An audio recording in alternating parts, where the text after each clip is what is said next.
result of many continuance of Congressman Schiff, he requested that the General Accounting Office look into and try to locate documents pertaining to what happened here in July 1947 as it related to a crash of some type of object.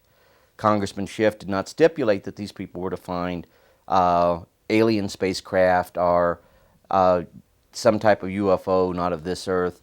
He only stipulated find the records that would answer once and for all what truly crashed here.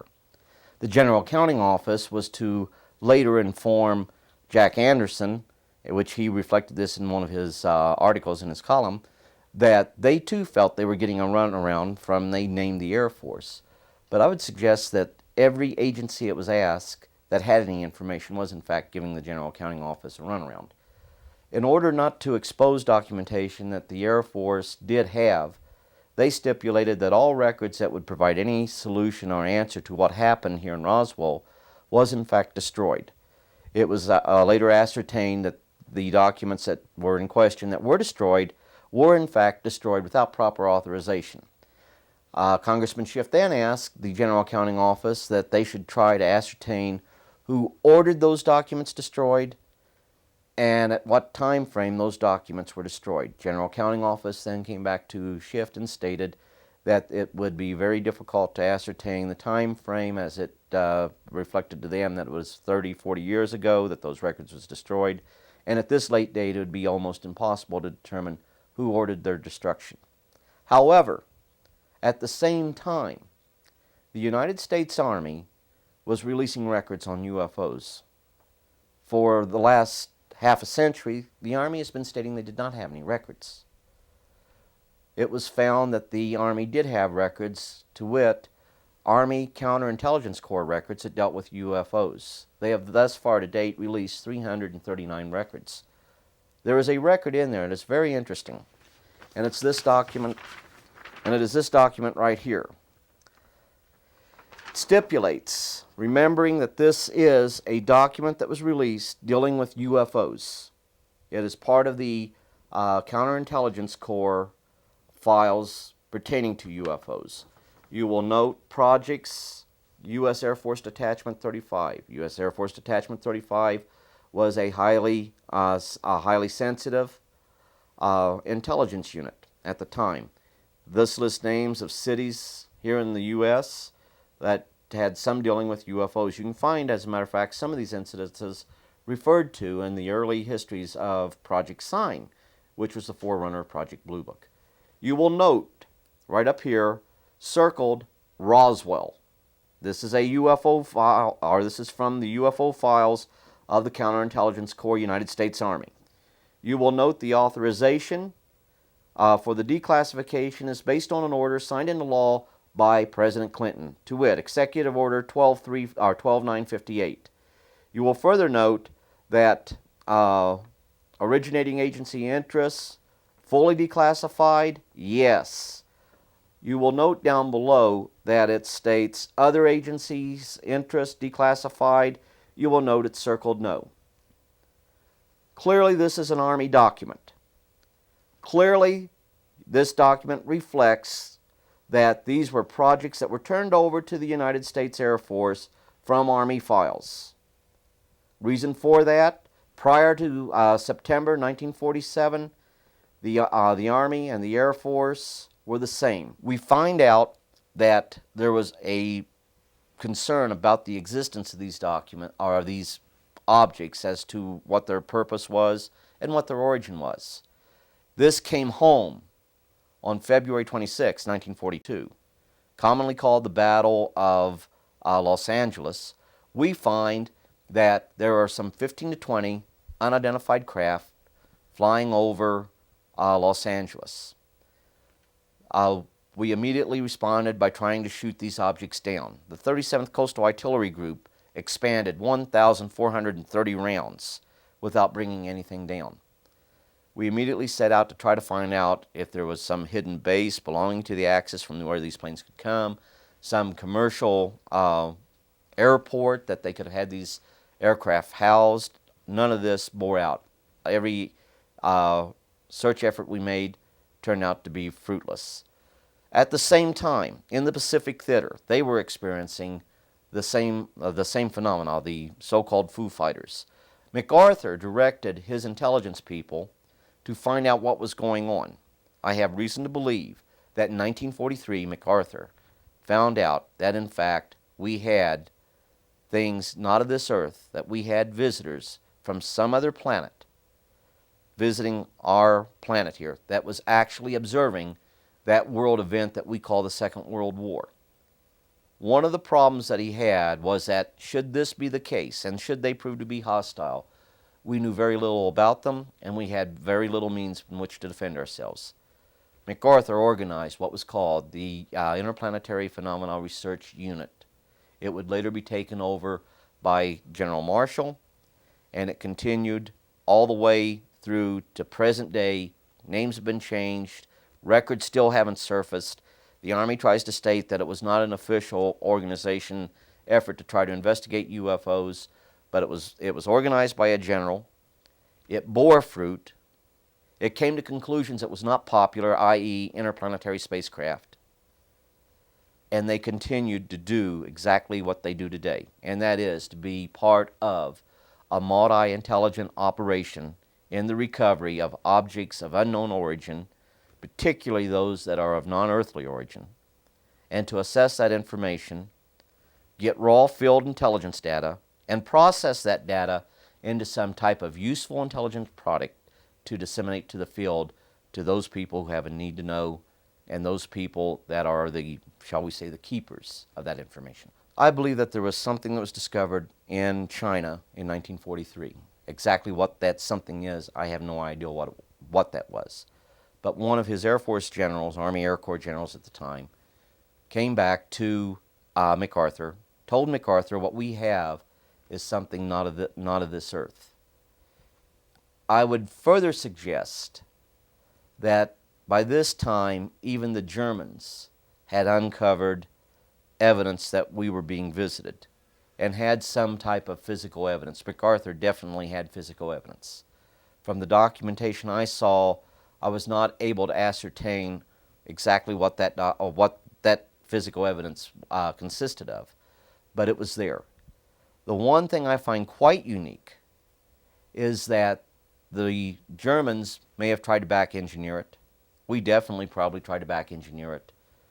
But we find that your technology has to be on par with the acquired technology in order to back engineer.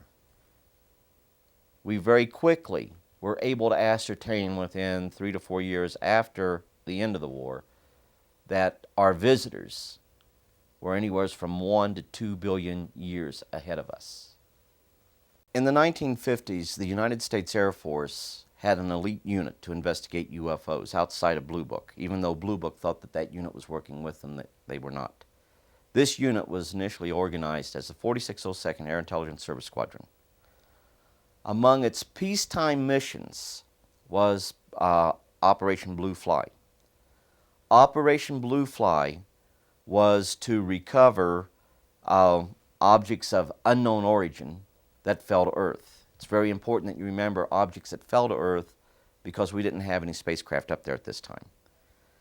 As a result of this, they had monitors right there at Wright-Patterson that when UFO reports came in, they were looked at very closely to see if there was any possible means of, or any possible necessity of sending out teams to recover any of this fallen debris. The Air Force states they never used them. I'm telling you they did. But the intent of Operation Blue Fly, peacetime project, was to go out and recover objects of unknown origin that impacted with the Earth. Later it would be expanded in 1957 to cover all objects of unknown origin, meaning spacecraft too. It would be expanded to a much larger program encompassing other programs out there, and it would become part of what they would call in the 1957 October timeframe, Project Moondust. Project Moondust is the overall field exploitation to recover only 2 items. That is, objects of non-U.S. origin that survives re-entry into the Earth's atmosphere and impacts with the Earth. Naturally, we would be interested in those items from a technical, scientific intelligence basis to determine or try to ascertain the technical capabilities of any potential enemy or known enemy of the U.S. at that time that was launching space vehicles into space. The other area of interest was objects of unknown origin. Now we find that there were quite a few objects of unknown origin that did not correlate with any known space launches or impact times of any known space debris falling back to Earth. We also find out that there was never a report filed by our government that we had recovered these objects and then notified the country. We would immediately ascertain the point of origin that we had recovered them, which would be required by international law. And we never ever went ahead and had a political protest filed against us. In short, under moon dust, under blue fly, we have recovered alien debris, not of this Earth. The degree of classification that we have now has changed over the years. Back during the time of the Second World War, all the way up to, say, 1969, you may have had as many as 11 classifications. Now there are 3: secret, or confidential, secret, and top secret.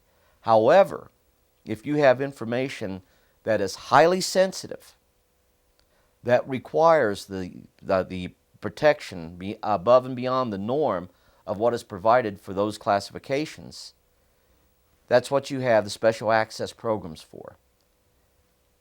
You do not get that type of information out into public domain unless it is officially sanctioned. During the discussion of UFOs, the question ultimately is going to come up, can any government keep secrets, let alone the U.S. government? And the answer to that is unequivocally yes. But one of the greatest weapons the intelligence community has at their disposal is a predisposition by the American people, the American politicians, and I hate to call them debunkers, but we'll call them debunkers, people who wish to try to debunk UFO information. They immediately come out, oh, we can't keep secrets, we can't keep secrets. Well, the whole situation is, yes, we can. The National Reconnaissance Office remains secret for many, many years. The mere existence of the NSA remains secret. The development of the atomic weapon remains secret until once you exploded one, you eventually had to tell some people what was going on, why the sun appeared to be setting down on planet Earth locations. People's own perceptions of the universe, the people's own thoughts as to the existence of life being out there, is one of, there might be life out there and we may sometime pick up radio communications, but physics tells us they can't get here. So we are conditioned by our own paradigms not to accept the possibility or probability of an advanced, highly advanced, intelligent civilization coming here to visit us. You have evidence in the form of highly credible reports of objects being seen, of the entities inside these objects being seen.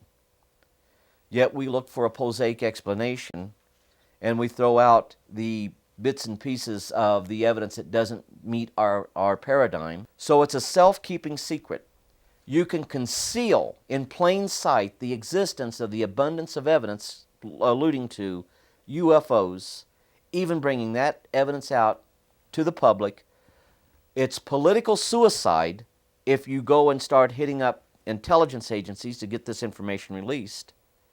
So most of your members of Congress, and I know I've worked with a lot of them along that line, will balk and try not to do it. I can name you three members of Congress that were point blank asked to have a congressional inquiry on what happened here at Roswell.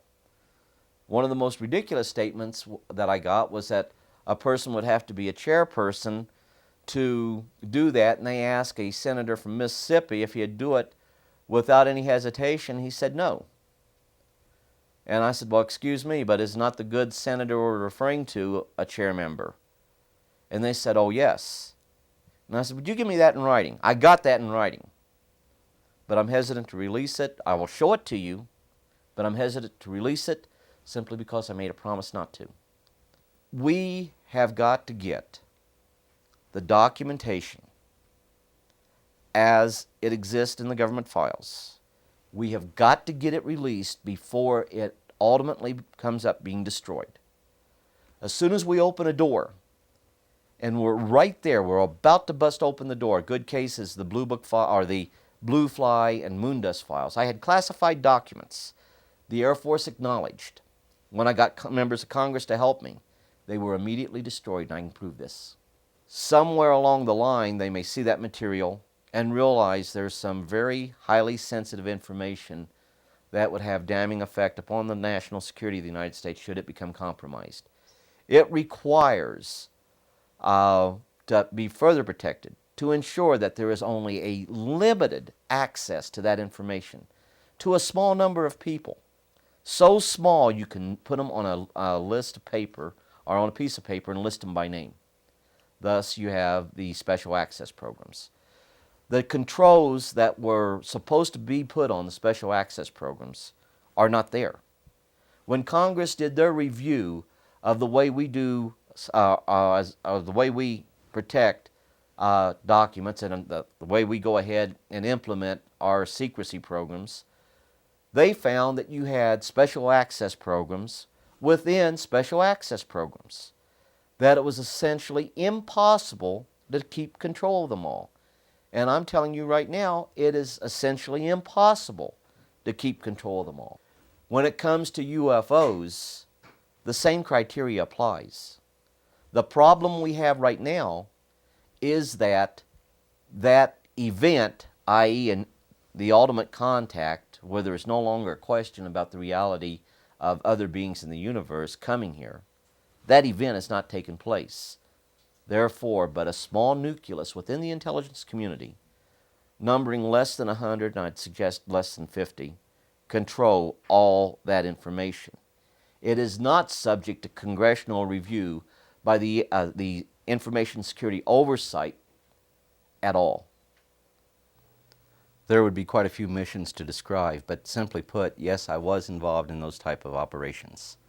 A lot of people think that you're just in a unit waiting in the rafters, just waiting for the next UFO crash or landing where there's going to be debris. It doesn't work that way. You have a real life, you have a real job in the military. However, if you are in an area where an event takes place and you are one of these people that they can go ahead and call upon in your field of expertise, and I can't tell you what that field of expertise of mine would be because I really don't know. But if you're in that location, if you're in that vicinity, you would be one of them utilized. Now, in order to prepare me for this, very early on in my career, they sent me to NBC school at Fort McClellan, Alabama. It's a 3-week school. It's for unit NBC personnel. NBC meaning nuclear, biological, and chemical. And it would always be on the auspices. That's what I was involved in. Later on, it would change to be something even more so. But you would go ahead, use it just as though it was a nuclear accident. There are procedures already established, nuclear or biological or chemical accident, hazard material accident, and you would utilize it that way. If you could get in there and do the recoveries, if you could go in and extract the debris that are there quietly behind the scenes and no one knows, you'd do it. If you needed an officially sanctioned deception program to come into play, such as a bogus news release, you could do this also. You have an airplane accident. We have standard procedures on how we handle that. Those same procedures are utilized when you do a recovery or extraction of a crashed spacecraft or debris thereof. And I have to stress debris simply because these are highly advanced technical machines. There were not that many crashes. They're flawable because they are made by an intelligence that is as mortal as you and I. Us being mortal, we are subject to error. No, we're talking about a highly intelligent civilization, not a highly incompetent civilization. We take steps, they take steps. But at the same time, when you go out, you make a recovery, and when you make that recovery, you handle it the same way you would as if you were out there hitting up on a airplane accident, or you have a hazardous material type situation, because it works. It's all set up. The only problem you have is that you have people out there that are very quickly going to realize that this is not something of this planet. To be sure, with the blue fly aspect of recoveries, you do what's called an on-site analysis. In short, you have experts out there who know what missiles are, who know what aircraft are. They're looking at this material. They're telling you what it isn't. This leaves you to only one possible conclusion: something that did not originate on the face of this planet. That was the intent of the blue fly teams. It was very critical to do an immediate on-site analysis. Now, the way you package the material, if it's just debris, is handled the same way you would if it was hazardous material. You took precautions. If you had a whole craft, you took very serious precautions, because while I still state they are not hostile, but you could cause some serious accidents which would result in death. Not going to get into it how it was with the family when I had to leave, because you get a little emotional because you think about what could happen. But the whole situation is, we didn't reinvent the wheel. I can show you the documentations, documents on how we would do this, except for the classified aspects of it. But they are as valid today as they were 20 years ago, 30 years ago. We have just made improvements. Of course, you try to conceal the material, particularly if you have a large craft and it's disc-shaped, or say wedge-shaped, which is a very good shape that we get from time to time. And you do this particularly if you have to go ahead and put it on a truck to bring here. If you have to put it on a truck to take it to a safe haven area, we track that truck. The truck has an 800 number currently today, where if there's a breakdown, they're to secure the vehicle and stay with it. But they have a number they can call and immediately get assistance out there to move that vehicle to a safe haven area. And there are procedures outlined in this. As a matter of fact, you have a shipping document. And that shipping document has the number right on it where you call. What you have a code word. There's a code word. I'll use one that we used all the time, Tabasco. Let's say your code word is Tabasco. Well, they're not going to send people out there that are familiar with aircraft, that are familiar with specific types of chemical, or people who are real experts in nuclear waste or things of this sort. You're going to get a specialized team out there that knows what to do should there be a biological, and one of the big concerns we had was biological, they do too, contamination as a result of this being truly of alien origin. I am prepared to state that I have been at locations where craft of unknown origin that did not originate on the face of this planet was there. I am prepared to state that while I was there, we saw living, dead bodies of entities that were not born on this planet. I am prepared to state that we had what they referred to as interfacing with those entities. I am prepared to state that the situation is they have a school to try to indoctrinate people. I never went to that school. I always refused. I am prepared to state that when I got out of the service in 1990, that they held me for 2 months, that I might better reconsider to stay in and not get out. I am prepared to state that I had orders that stated that I was supposed to get out December 1st, I think it was, December 1st of 1989, that they revoked those orders, once again in violation of law, to hold me for 2 months pending approval of my retirement, which had already been approved. The purpose of that was to try to convince me to stay in. We have contact with aliens not originating from some foreign country, but from some other solar system. And I have been a party to that. I've worked it, I've been there, and I know some of the things we do is really terrible. They are not hostile toward us. We're the enemy in this instance, but we're the enemy, I like to think, for the good reasons. We're concerned about what some other country might do. I have concluded that I'm fighting against the clock, that I have but a short time to try to convince people that we are moving in an avenue where we are going to militarize space. Once we militarize space, we will have a whole new avenue of technology open up to us. While NASA says it's going to take another 1,400 years before we achieve what we call interstellar travel, I'm telling you, by the end of this century, we will be doing that. We want to acquire this technology. We want to make this technology part of our own technology. Within the next 25 years, we're going to militarize space. As a result of militarizing space, we are going to acquire new technology. We're going to evolve new technology that's going to lead us into interstellar travel. As a direct result, we will become a threat to them unless we spiritually grow also. But I feel that if we do not go ahead and spiritually grow, we are forcing the situation where the entities will eventually make themselves known. And they will make themselves known, and no power on earth can stop that from happening, in order to avoid us from going out into space.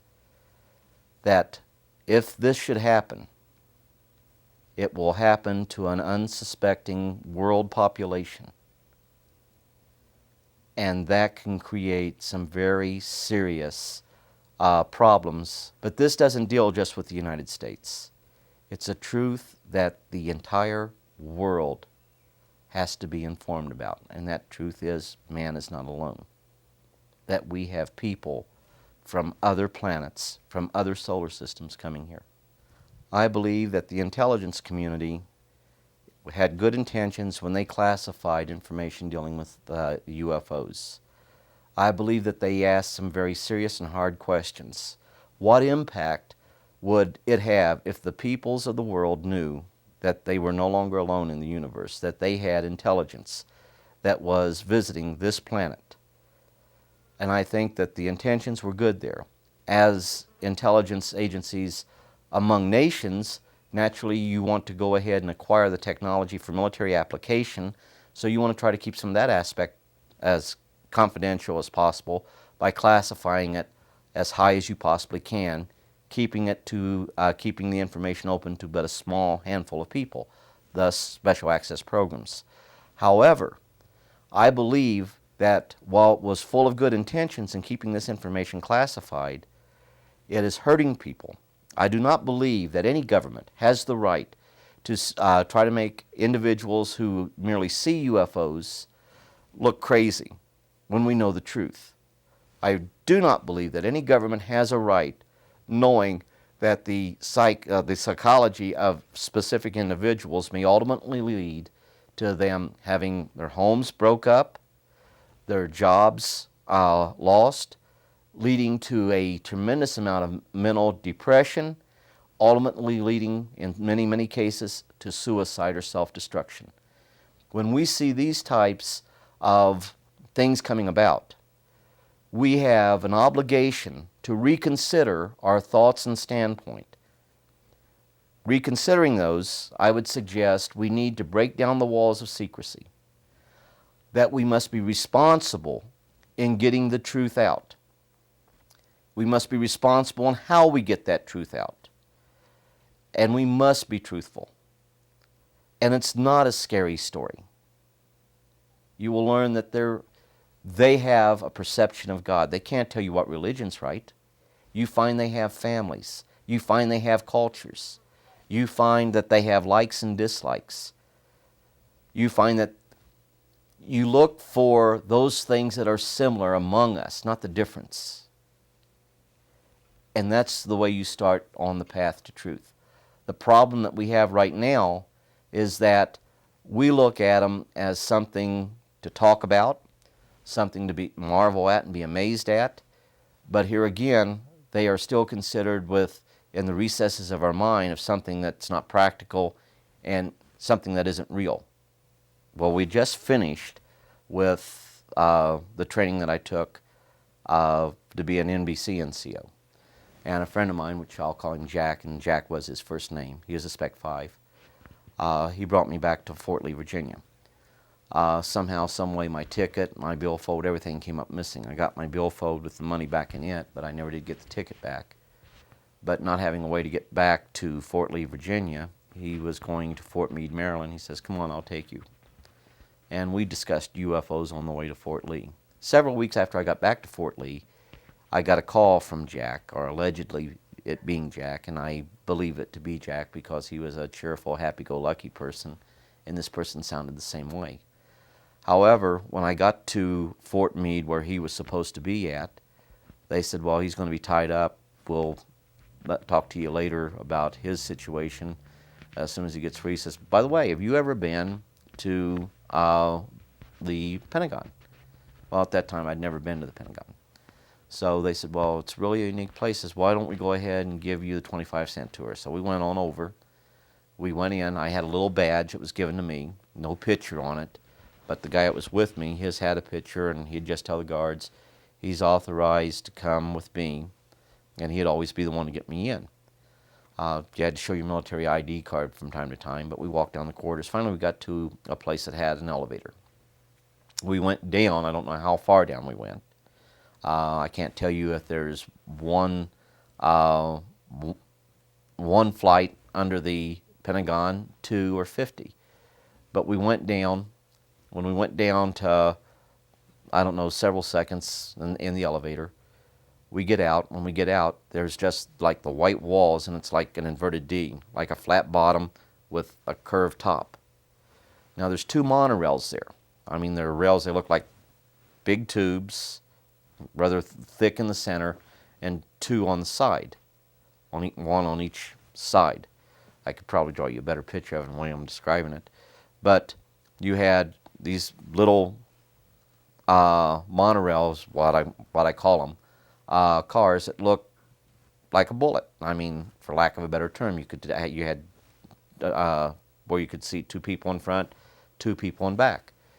We got on the one monorail and started to go, and it seemed like maybe 20 minutes, but I'm guessing at that because I don't know for sure. When we got out, he says, "Well, let me show you some interesting sights down this corridor here." So we're going down the corridor, and it looked like there was a door at the far end of that corridor. As we got closer and closer to that door, my guide turned to me and stated, "You know, things aren't always as they seem to be." He says, like, a lot of people don't know about these underground locations underneath the Pentagon. Few know that the Pentagon has underground monorails that connect up to other locations. And he says, it's just like, the walls here. They don't all seem like walls. And I said, what do you mean? They're not walls? I said, what are you talking about? I thought you were always trying to make a joke. At that time, he says, no. He says, like the wall behind you. I look, it looks like a wall to me. There's no seams, nothing I can see. Then he pushes me. I try to grab myself, and you don't just go through it. There's actually a door there that open. You want me to finish this too, don't you? Yep. Well, when you go through the door, there's like a field table there. And behind the field table, you had this little entity. The entity was a little bigger than the 3.5 foot tall entities that are a lot of times reported. But there were 2 men on either side of the table, slightly behind the creature. But yet I got up and I was asking him why he was acting foolish and things of this sort. I won't go in how we were hitting up on that, but when I turned around, looked right into the eyes of this little creature. And,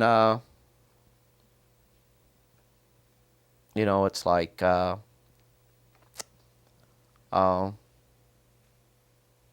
you're seeing it, but everything's being pulled from your mind. Pains you felt, you feel that, and it's like a buzzsaw going off on your head. He was reading my whole life. And I mean, you know, it's hard to describe what you really felt there. Your life up to that point in seconds. And I mean, you were feeling everything. Went ahead. I remember going down and grabbing a hold of my head like this and falling to the floor. Next thing I remember, I wake up and I'm back in Jack's office. And when I'm back in Jack's office, they told me nothing happened, that I'd been there the whole day, but I knew better. There is an interaction between entities and certain government agencies within the U.S. government. I will not go so far to state that they are giving us technologies to kill ourselves. They are not along that line. Their purposes of being here are for scientific purposes and for humanitarian purposes. Abductions, those abductions which I believe to be real, have nothing to do with the scary scenario abductions that people hit up with. There's a reason for it. We have been very foolish in how we have done certain things, and we have harmed ourselves. We now realize that we have harmed ourselves, and we are trying to take corrective action. And that right there is the one thing that they're checking on. There's been the biosphere that's been damaged. They're not coming here to repair that. They are coming here to see how we handle it. But a government can't be the one that shoulders all the responsibility and shoulders all the knowledge and all the understanding. The whole situation is that we have to work in unison as a people, a united people. Let's go ahead and start preparing ourselves to where we ultimately will take that giant step to where we're going to be visiting other planets out there in other solar systems. And we have to, once again, I'll use the word, grow spiritually as a group of people. The people representing mankind on planet Earth. Yes, there is some type, and I don't know to what extent, but there is some type of dialogue that is taking place between our visitors of all species, because there's more than one, and the various governments of not just the U.S. government, but of the world's. Primarily the fully developed, or the, how do I put this, the more developed nations of the world. Because at present, spacefaring nations represent the greatest threat to them as a peaceable coexistence. So I went ahead, took the little snack lunch that I had with me, took it upstairs. We were looking down, we were seeing the briefing room. It had like a plexiglass that separated the balcony and what was going on downstairs, and you couldn't hear what was being said. But we started to notice that they were running the film, and the film showed various types of what we would call UFOs today, and showed various types of alien creatures, i.e. Your grays, some covered with a whole lot of hair, some that looked very much like us, some that looked like us with marked differences. We were not aware of the fact that there were people now up there with us. And they told us, you know, what are you guys doing up here? And we told them, well, you know, we're just sitting up here eating on our snacks because we didn't want to go to the dining, or we did not want to go to the snack bar. And they went ahead, said, you need to come with us, and you need to come with us now. So, I mean, they pushed us, grabbing us by the nape of the neck of the shirt, and pushed us down the stairs. Once they got down to the stairs, they pushed us on out the doors, pushed both of us into a van. The van was right there waiting panel van where they pushed us in and shut the door. And then they drove us off. We don't know where they took us to, but the location where we finally got out was a one-frame military-style building. They took us in there, put us into this room. The room had, like the military cots there, had one table with a light there. And we were sitting back trying to figure out, well, why are they doing this? Why is this going on? So on the 5th night, I got out. When I left the 5th night, they drove me back to my billets. I went in, reported in, went to bed because I was dead tired. All I wanted to do was get some sleep. Next morning, which was a Saturday morning, I am awakened by the CQ, that's charge of quarters. And he says, "First sergeant wants to see you." One guy was acting like a good guy. The other guy went ahead and says, "I told you, we shouldn't trust him. Let's just take the so-and-so out. Let's just end this. Let's shoot him." And one guy, no, we'll discuss this. And he sent the guy that was supposed to be the bad guy. We use that sometimes in security, good cop, bad cop. But the one that was supposed to be the bad guy, he went to get some food. We had coffee, the guy that stayed there that was acting like the good guy, and myself. And he says, "Listen," he says, "you like working with this stuff?" And I don't, "No, I don't." And he says, "Well, you know, you have experience in it. You've had some involvement." He says, "And those were not phony pictures up there. They were not trailers." He says, "Would you like to work with it? Would you like to work with us?" "No, I wouldn't like that at all." Eventually, he goes ahead and says, "Look, you like working with it. You'll get to work with it. You'll get to learn more about it." Says, "But the whole situation is by the end of this year, we're going to release everything we know. But here again, the world is not a safe place. We have to know more from a technological viewpoint, a military standpoint, than potential enemies of this country. So I'm asking you, work with us." Well, I thought about it. You know, I was young, and I thought this is something that I've actually been involved with all my life, that it'd be fun, that I could go ahead, learn certain things, answers to the questions I had, actually get a better understanding of events in my life. I do believe that 1, they wanted me in the military. 2, they wanted me involved in this program. 3, they wasn't really concerned about if at some later date I started to talk about it. They were only concerned what I might have to prove. If I had some little slivers of proof, what impact would that have on my story? And that's the speculation I have on it. I know they did not want me out. I know they wanted me to stay in. I know they wanted me to go ahead and go to what they referred to as the school.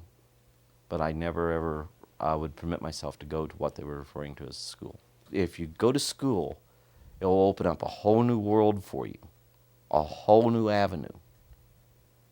But I had to agree to it, and I had to go ahead and sign specific papers to go to it, and I was not prepared to go to that school. I'd seen people who were involved with the program that had gone to that school, and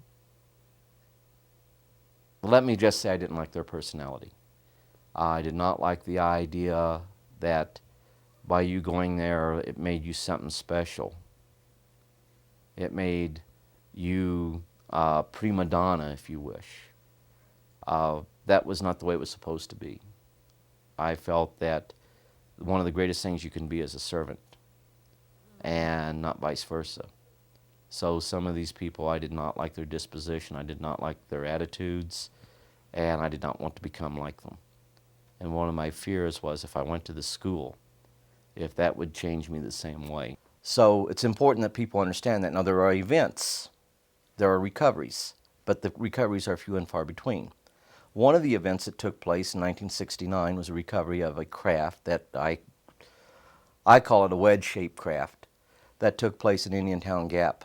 Now I know it was cold, therefore I believe it to have been in the winter. There was no snow. We were on a field training exercise. The 96 Civil Affairs group, I was part of the 96 Civil Affairs company. I was the NBC, which is communications, NBC being nuclear, biological, chemical. unit in NCOIC, which is non-commissioned officer in charge.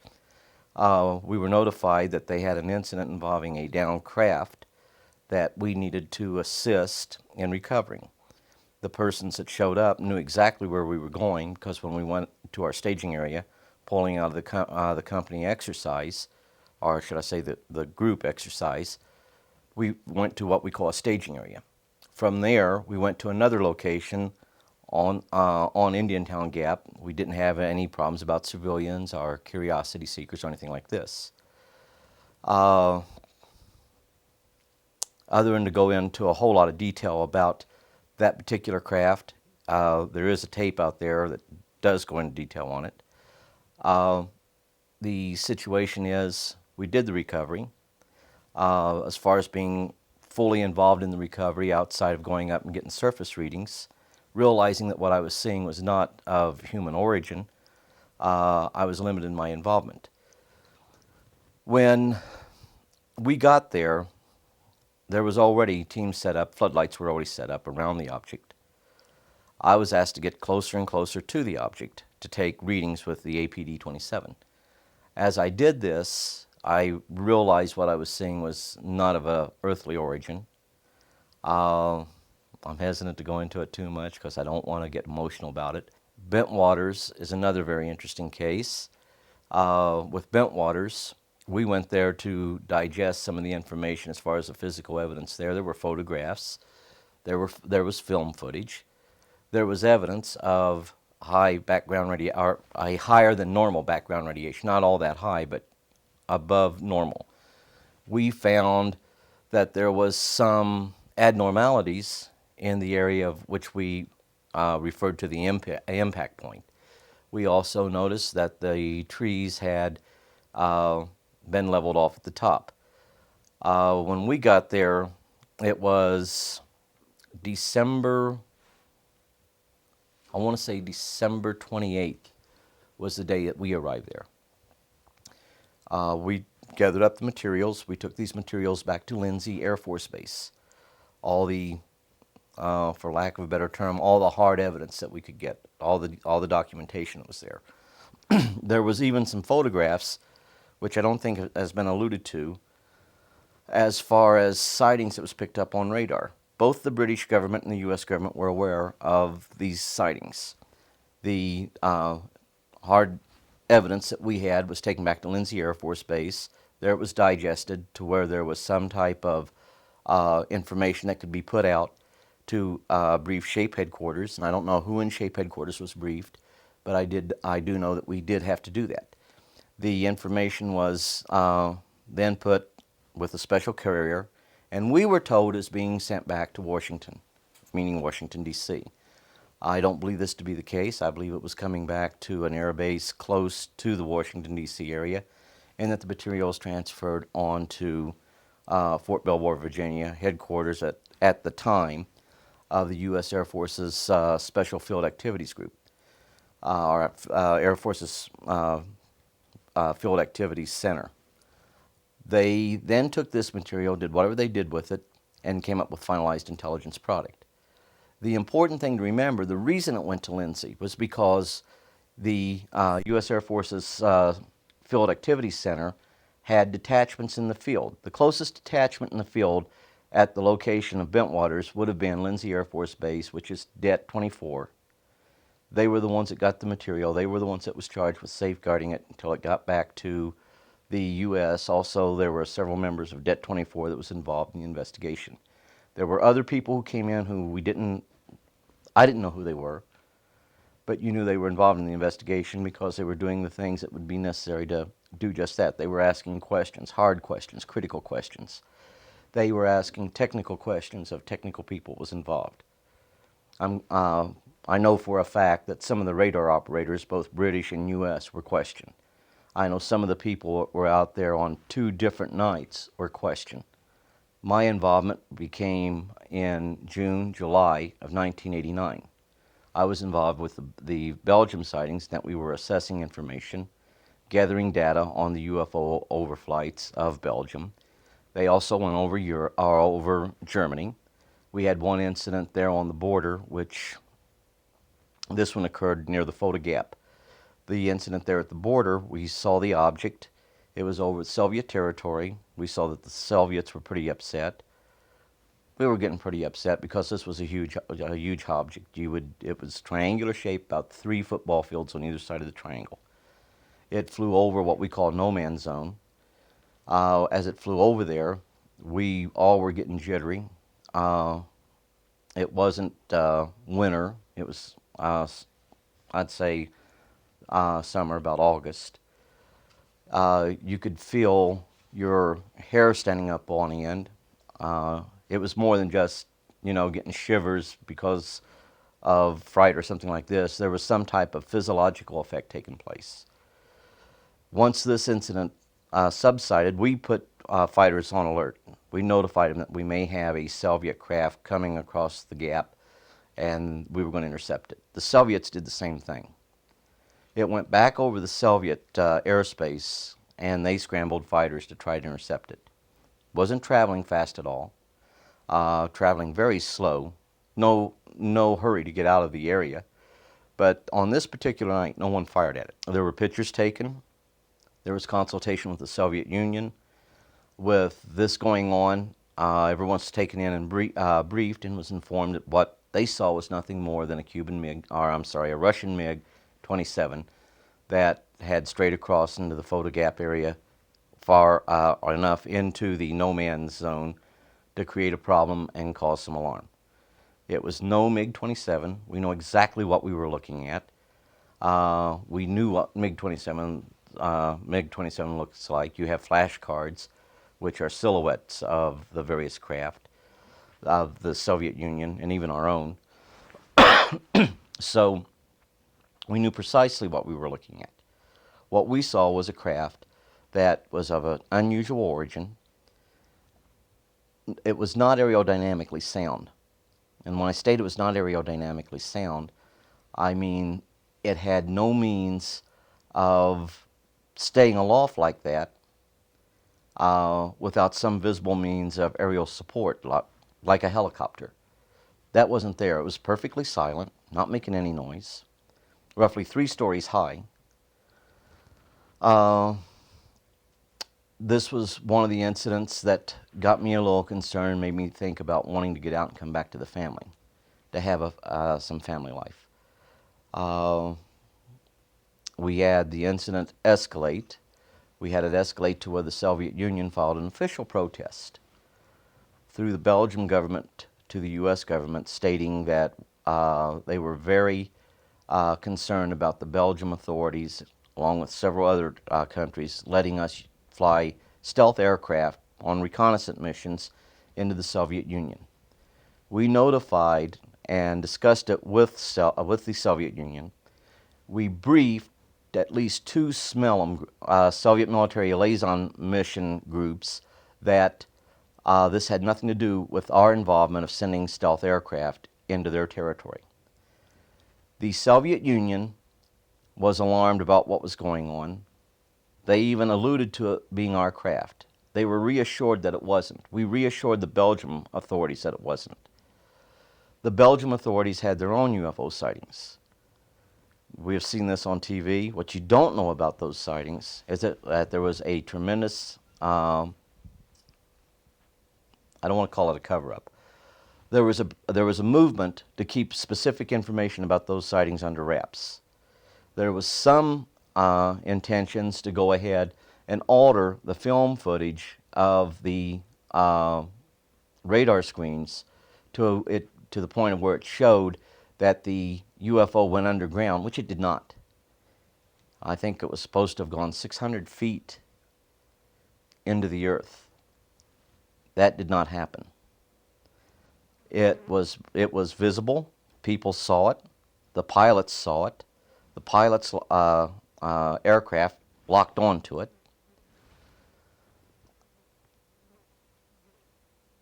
But these were things that would create more questions than we were willing to answer. So we decided to keep this out of the press, and we were successful at it. The Iranian incident of September 19th, 1976. the situation with that, there are highly classified documents dealing with what we found. Both fighters were taken apart to try to find out if there were any changes, if there was any way we could explain what really happened to those fighters with having the malfunctions at the same time. There was a situation where we had some anomalies picked up out where the sighting was, where one of the F-4s saw the UFO go down to the ground. We recorded those anomalies with audio devices. We took film footage of the area, and there were some strange things that showed up on that film footage. What all took place there at the landing area, I am not privy of. I don't have all the information. It wasn't something I had to be involved in. But I can tell you this much.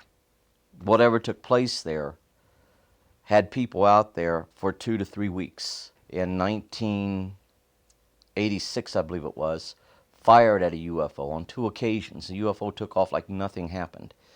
In 1980, I believe it was, you had the incident where you had, no, this was in 86. In 86, you had the incident where you had 20 or more UFOs flying around Brazilian aircraft, flying rings around them. These documents are important. They're documented events by government documentation. How many there have been overall since 47? Not more than 2 dozen. Really?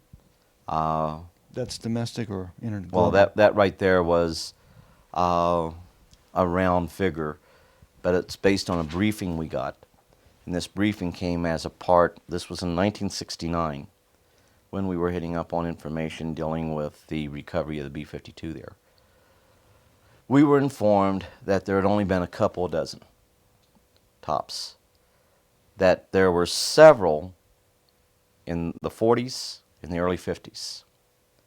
And once again, to make it perfectly clear about those events that took place there, I mean, it sounds crazy, but their guidance system, our radar wreaked havoc on, and they had to make adjustments to their guidance systems for that.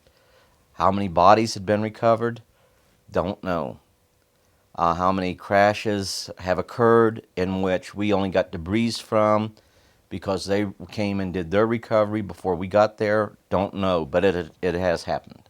It has happened.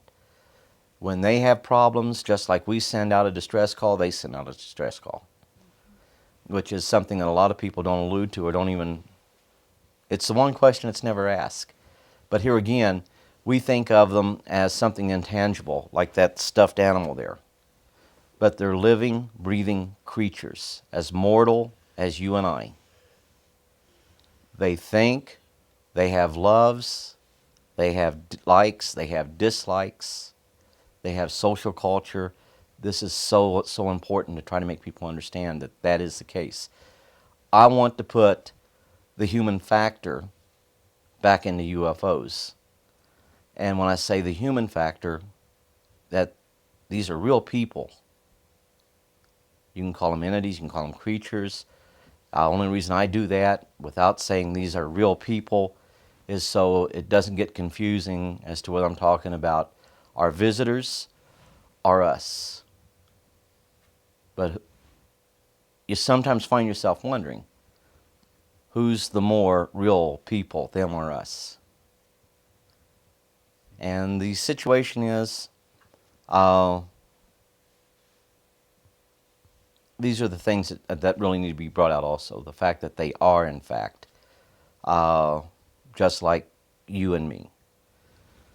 We need to seek out the similarities, not the differences, and come to a greater understanding, because eventually, in the not too distant future, we're going to have that final contact that's going to open new doors. A lot of people sit back and say, well, they don't have bases here. Yeah, they do. Do you have specific information about their bases here? We were involved in a major engagement in 1970 in one of their bases at a place called Dui Ba Dien. And Where is that? in Vietnam, Tay Ninh province, approximately 7 miles from the Cambodian border. If you want to know more about that, I did an audio tape on that, and I'll make you a copy of the audio tape. I will apologize for actually trying to hold back from some of the stories, simply because if I start talking about some of the stories, you start reliving them, and you don't understand. I mean, you really don't understand. And the same thing with the actual craft, no seatbelts. You don't need seatbelts. Because when you fly one of these things upside down, there's no upside down like in a regular aircraft. You have your own gravitational field right inside. So if you're flying upside down, to you, you're right side up.